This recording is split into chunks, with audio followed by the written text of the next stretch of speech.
Hello అండి. Good morning అందరికీ. Praise the lord. అందరు బాగున్నారా? దేవుడు మీకు చక్కటి కుటుంబాన్ని ఇచ్చాడా? మంచి వైఫ్‌ని ఇచ్చాడా? మంచి హస్బెండ్‌ని ఇచ్చాడా? మంచి బ్రదర్స్‌ని ఇచ్చాడా? మంచి సిస్టర్స్‌ని ఇచ్చాడా? మంచి పేరెంట్స్‌ని ఇచ్చాడా? అయితే గట్టిగా ఒకసారి దేవునికి హల్లెలూయా చెప్పండి. ఎందుకంటే ఈ యొక్క కుటుంబం అనేది దేవుడిచ్చిన బహుమానం అండి. దేవుడిచ్చిన ఒక గొప్ప సంతోషకరమైన బహుమానము. కుటుంబంగా దేవుడు మనల్ని ఏర్పాటు చేసుకొని ఉన్నాడు.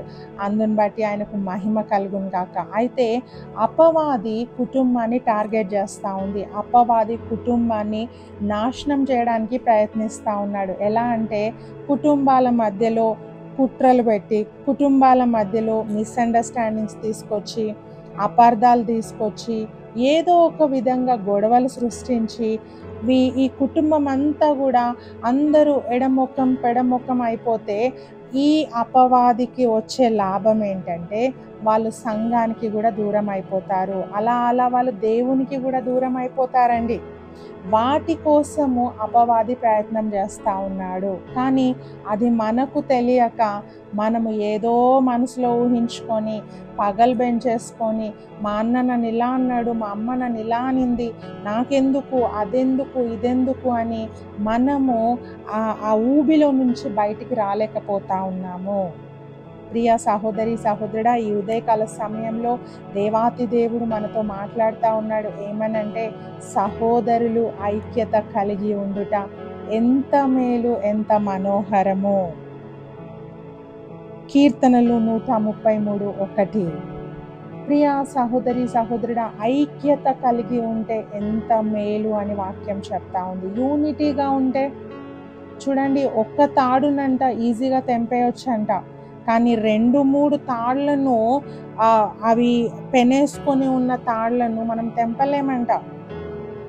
సో నువ్వు ఒక్కడివే సింగిల్గా ఉంటే, నాకు ఎవ్వరు తోడు సహాయం అవసరం లేదంటే నీ జీవితము అపవాది దాడికి నీ జీవితం నాశనం అయిపోతుంది. కానీ నువ్వు కుటుంబంగా ఉంటే, యూనిటీగా ఉంటే, 2-3 నీకు సహాయంగా ఉంటే నీ లైఫ్ని ఎవరు పాడు చేయలేరు. ఎందుకంటే వాళ్ళు నీకు సలహాలు ఇస్తూ ఉంటారు, నేను ఎంకరేజ్ చేస్తూ ఉంటారు, నేను బలపరుస్తూ ఉంటారు. నువ్వు పడిపోతున్నా నేను లేవనెత్తడానికి వాళ్ళు పక్కకు ఉంటారండి. ఈరోజు అట్టివారు మనకు అవసరము. మన సహోదరులు సహోదరీలు మనకు అవసరం అండి. బ్రదర్స్ సిస్టర్స్ని ఎప్పుడు దూరం చేసుకోవద్దు. తల్లిదండ్రులు మనకు అవసరము, వారిని దూరం చేసుకోవద్దు. భార్య భర్త అవసరము, వారిని దూరం చేసుకోవద్దు. సో దేవుడిచ్చిన కుటుంబము ఒక పర్పస్ని ఫుల్ఫిల్ చేయడానికి ఆయన మనకి ఇచ్చాడు. కానీ మనము తెలియకుండానే దేవునికి దూరం అయిపోతా ఉన్నాము.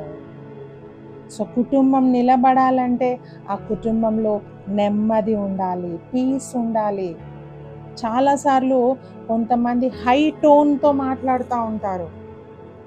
లోపల ప్రేమనే ఉండొచ్చు, కానీ బయటికి గట్టిగా అరవడం వల్ల అవతల వ్యక్తి హృదయం గాయపరచబడతా ఉంటుంది. అండ్ ఆ మనసు విరిగిపోతూ ఉంటుంది. వాళ్ళు కుటుంబంలో కలవలేరు, మాట్లాడలేరు. ఈరోజు నీ కుటుంబాన్ని నువ్వు ఎంత ప్రేమగా మాట్లాడుతూ ఉన్నావు? కుటుంబం అంతా కూర్చొని టీ తాగుతున్నప్పుడు, భోజనం చేస్తున్నప్పుడు ఎంత ప్రేమను నువ్వు చూపించగలుగుతున్నావు నీ మాటల్లో? కోపము, ద్వేషము, వాళ్ళ మీద ఇదంట, వీళ్ళదంట అని మాట్లాడుతుంటారు చాలామంది.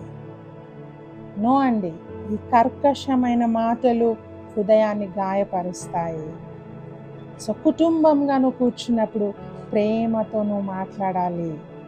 యజమానుడా, లేకుంటే ఇంటికి హెడ్ హస్బెండ్ కాబట్టి హస్బెండ్ ప్రేమతో మాట్లాడాలి కుటుంబీకులతో. వైఫ్ కుటుంబీకులతో ప్రేమగా మాట్లాడాలి, పిల్లలతో ప్రేమగా మాట్లాడాలి, ఆదరించాలండి. ఈరోజు ఆదరణ కరువైపోయింది కుటుంబాల్లో. కంఫర్ట్ చేస్తున్నామా?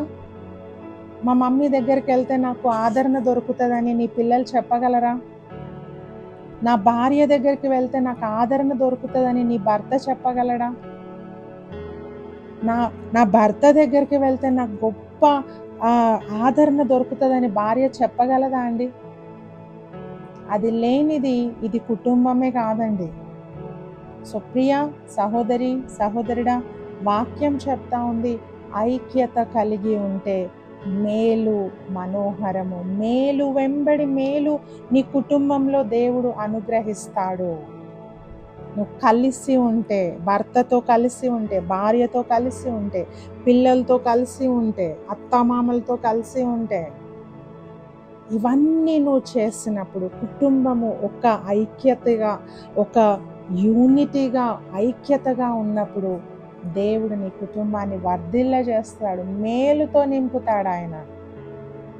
మనం ఇవన్నీ చేయకుండా దేవుడు నాకు మేలు చేయాలి మేలు చేయాలంటే ఎలా వస్తుందండి? ఎలా సాధ్యము? నో.